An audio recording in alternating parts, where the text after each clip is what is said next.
Guys, வாங்கப்பா 11th sum. The binary equivalent of hexadecimal number 4f2d is what? Find binary equivalent of hexadecimal number கொடுத்துருக்காங்க. அதனோட binary equivalent கண்டுபிடிக்கணும். இப்போ வாங்க பார்ப்போம் சொல்யூஷன். 4f2d சரிங்களா? 4க்கு எப்படி போடணும்? 0 1 0 0 சரிங்களா? அடுத்து எஃப்க்கு 4 ones. அடுத்து 2 வந்து 0 0 1 0 சரிங்களா? அடுத்தது டின்றது என்னது? 13 ABCD. A வந்து 10, B வந்து 11, 12, C, D வந்து 13 சரிங்களா? அப்போ வந்து என்னாகு 1 1 0 1 சரிங்களா? இதுதான் ஆன்சர். என்னோட ஆன்சர் வந்து இதுதான். ஓகே வாங்க கைஸ், நெக்ஸ்ட்டு வந்துட்டு 12வது சம் பார்ப்போம். Consider the following Boolean function of the 4 variables. Consider the following Boolean function of the 4 variables f of a w x y z. The results summation of 1 3 4 6 9 11 12 14 அப்படின்னு சொல்லி கொடுத்துருக்காங்க. இதில் option independent of 1 variable, independent of 2 variable, independent of 3 variables, dependent of all the variables அப்படின்னு சொல்லி கொடுத்துருக்காங்க. இதை எப்படி நம்ம ஃபைண்ட் அவுட் பண்ணணும்னா இந்த கார்ன் ஆஃப் மேப் வந்து போடணும் நம்ம வந்துட்டு சரிங்களா?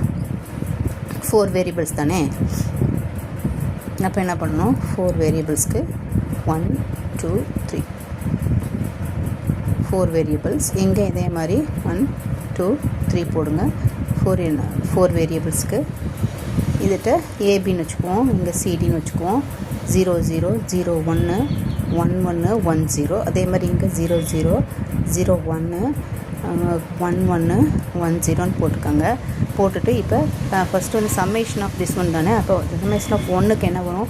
0 0 0 1ங்க.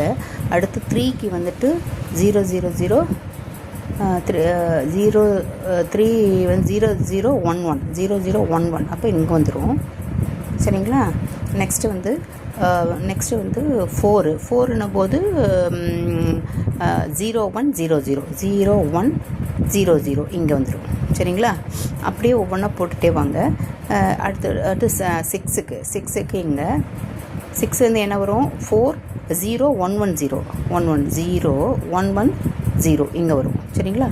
அடுத்தது இங்கே அப்புறம் எனக்கு முடியுதுன்றதுனால சொல்கிறேன். நெக்ஸ்ட்டு அப்படியே போட்டு பாருங்கள். 12க்கு அப்படின்னாக்கா எவ்வளோ வருது? 8 + 2 12 இல்லைங்களா?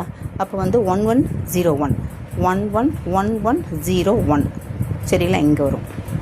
சாரி 1 1 0 1 சரியா? இந்த மாதிரி அப்புறம் இங்கே ஒன்று வந்துடும். இது எல்லாமே எல்லாம் பார்த்தீங்கன்னா இங்கே 2 இருக்குது, இங்கே 2. இது வந்து